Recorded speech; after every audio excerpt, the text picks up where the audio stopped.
kulanti wanaagsan daawadayaal kuna soo dhawaada barnaamijka wararkii ugu dambeeyay ee Soomaaliya. qodobada aan maanta barnaamijkeena ku soo qaadi doonana waxaa kamid ah xog cusub oo sheegaysa in gudoomiye Mursal uu aqbalay qorshe musharaxiinta mucaaradka ay u soo jeediyeen oo uu xilka kala wareegayo madaxweyne Farmaajo. haddaba sidee qorshahaasi lagu fulinayaa?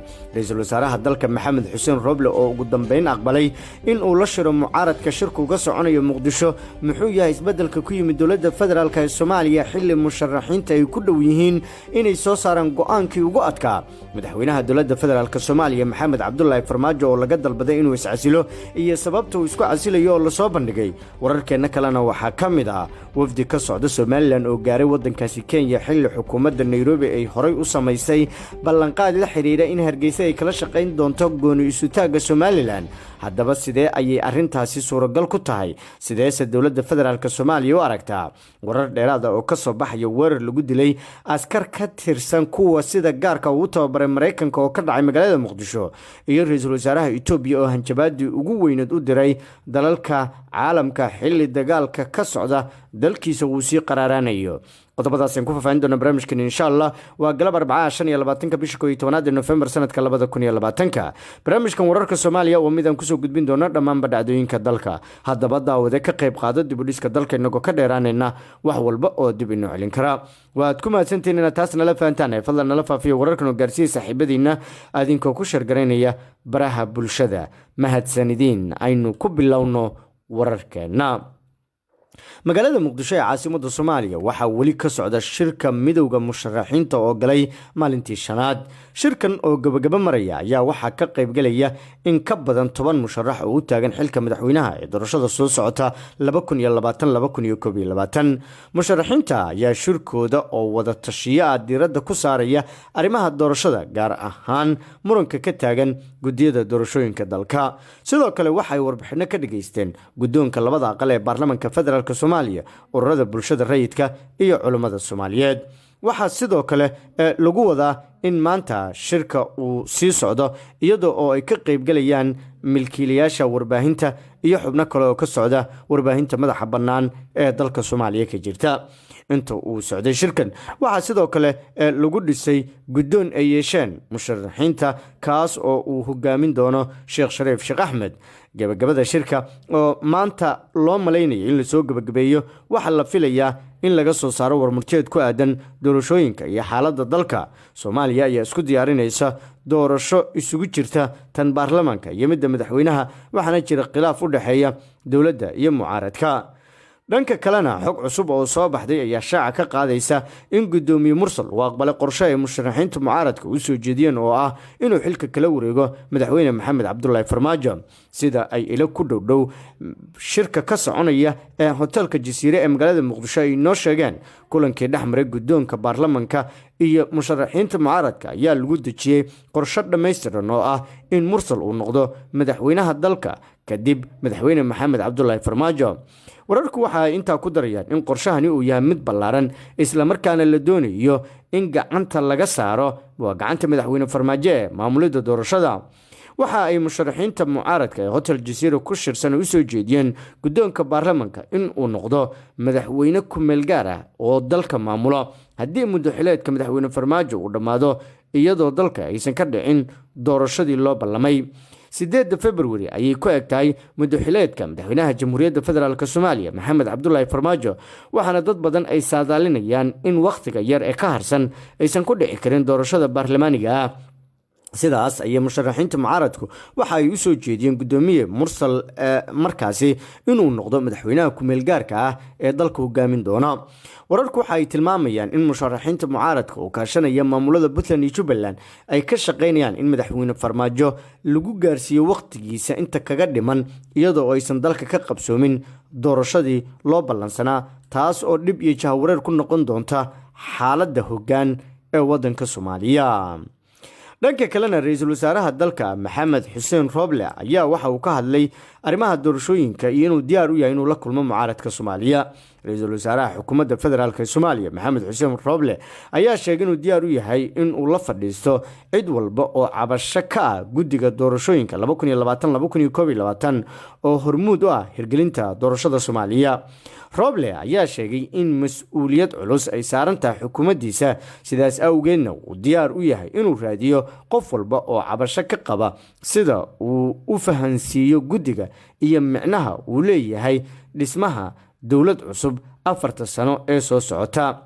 Xilka in la qaado waa mas'uuliyad cusub. Waxaa jira rag walaalaheen ah oo aan si fiican u garanayo oo musharaxiin ah oo markaasi cabasho ka keenay guddiyada doorashada. Waxa aan diyaar u ahay in aan kala fadhiisto si aan uga qanciyo tabashadooda. Sidaasi waxaa yiri ra-iisul wasaare Maxamed Xuseen Roble. musharaxiinta madaxweynaha Soomaaliya ee tartamaya doorashada 2020-2021 oo u badan mas'uuliyiin xilal kala duwan dalka ka soo qabtay ayaa sheegay in guddiga doorashada lagu biiriyay xubno ka tirsan nabad sugidda, madaxtooyada iyo shaqaalaha rayidka dowladda federaalk Soomaaliya. xukuumadda Soomaaliya waxaa horyaala fulinta heshiisyada doorashada 2020-2021 ee madaxda federaalka iyo heer dowlad goboleed.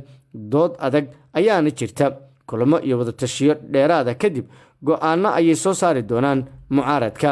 laakiin si kastoo ay ahaato, hadalka ra-iisul wasaare Roble suurtagal ma tahay in musharaxiinta madaxweynaha ay aqbalaan isla markaana ay cabashadooda horgeystaan ra-iisul wasaaraha si arinta guddiyada looga xaliyo. dhanka kalena, madaxweynaha dalka Maxamed Cabdullaahi Farmaajo ayaa laga dalbaday inuu iscasilo. madaxweyne Farmaajo waa inuu isku ilaaliyaa in uu markaasi dakano siyaasadeed ka galo siyaasiyiinta ama wadanka si uu nabad ugu noolaado Muqdisho, sida uu ku waaniyay musharax Daahir Maxamuud Geelle wasiirka hore ee warfaafinta haddana ka mid ah tartamayaasha doorashada hoggaanka wadanka ee 2020-2021 ayaa hoosta ka xariiqay in muhiim ay tahay in codaynta soo aadan ay noqoto mid loo dhan yahay. isagoo ka hadlayay maalintii afraad ee shirka musharaxiinta madaxweynenimada, Daahir Geelle oo soo noqday danjiraha Soomaaliya ee Sacuudiga ayaa ku tartarsiiyay madaxweynaha dalka ee waqtigiisu sii dhamaanayo in uu xilka ka dego isla markaana uga dego qaab nabadeed. madaxweyne Maxamed Cabdullaahi Farmaajo ayaan u danaynayaa sidii dadkii hore ku imaan jiray waa ku yimid, sidii dadkii hore ku degi jireenna in uu ku dego ayaan rabnaa. haddii uusan ka degin dhib baa imaan kara, ayuu yidhi. dowladda Soomaaliya ayaa ka gaabsatay in ay caddeyso mowqifkeeda shirarka ka dhanka ah ee lagu abaabulayo magaalada Muqdisho, gaar ahaan midka ka soconaya hotelka Jazeera. siyaasiga oo ka digay in gacan ka hadal uu ka dhasho isku day kasta oo madaxda talada haysa ay ku marorsanayaan doorashooyinka ayaa si cad u sheegay in cawaaqibka ka imaan kara aysan dadku wada qaadi doonin, isla markaana mas'uuliyadeeda ay yeelan doonto hoggaanka dalka ragga haya, gaar ahaan madaxweyne Farmaajo. waa hagaag weli waxaad naga daawanaysaa barnaamijka wararkii ugu dambeeyay ee Soomaaliya. markana aanu fiirino dhinaca iyo Kenya. wafdi ka socda Somaliland ayaa gaaray wadankaasi Kenya xilli xukuumadda Nairobi ay hore u ballan qaaday in ay Somaliland kala shaqeyn doonto sidii ay madax bannaani u heli lahayd. wasiirka arrimaha gudaha ee Somaliland ayaa tegay magaalada Nairobi isagoo oo markaasi hogaaminaya wafdi sareeya, waxaana uu kulamo ka wada caasimadda dalkaasi ee Nairobi. wasiirka arrimaha gudaha ee Somaliland Maxamed Kaahin Axmed ayaa Nairobi tegay Isniintii, waxaana la sheegay in wafdigiisu uu yahay mid aad u sareeya. waxaa la sheegayaa in arintani ay muhiim u tahay, isla markaana uu gadaal ka riixayo safiirkii hore ee Imaaraadka ee Somaliland haatanna danjiraha u jooga Somaliland magaalada Nairobi, Baasha Cawil Cumar. isagoo bartiisa Twitterka ku shaaciyay safarka wasiirka arrimaha gudaha ee Somaliland ayuu sheegay in uu kulamo dhowr la yeelan doono madaxda ee Kenya, isla markaana uu booqashadiisa noqon doonto mid rasmi ah. wasiirkeena arrimaha gudaha Honorable Maxamed Kaahin Axmed iyo wafdi la socda ayaa yimid caasimadda Kenya ee Nairobi, waxaana ay halkan u yimaadeen booqasho shaqo. Cumar ayaa sidaasi yiri, waxaana uu intaasi ku daray in ay aad u rajeynayaan in wafuudda labada dhinac ay wax badan isla soo dhaweeyaan. booqashada wasiirka Somaliland ka socda ee howlgalka diblomaasiyadeed ee Somaliland ee Kenya waxa uu macno weyn u sameynayaa buu yiri in uu markaas isku soo dhawaadaan labada dhinac. nairobi ayaa sidoo kale kol hore waxa ay wafuud u dirtay dhinaca iyo magaalada markaasi hargeysa ee somalilan.